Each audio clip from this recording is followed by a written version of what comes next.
Hello, in this video I'm gonna show you how to reset your iPad mini 7th generation without Apple ID. So if you lost the access to your iPad, you don't remember the passcode and you don't use the Apple account, then in that case you will need to connect your iPad to a computer. Whether it is Windows PC or laptop or MacBook, it doesn't really matter.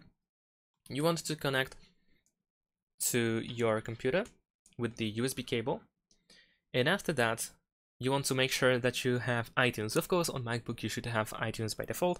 On Windows you'll need to, for instance, use the Microsoft Store in order to download the app.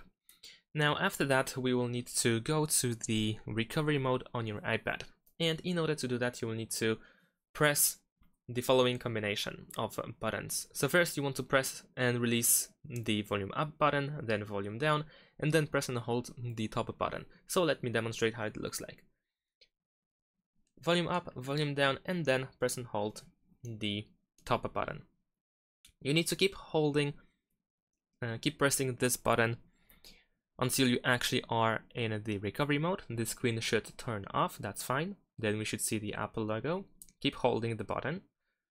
And after that we should be in the recovery mode. There we go. So now we are in the recovery mode.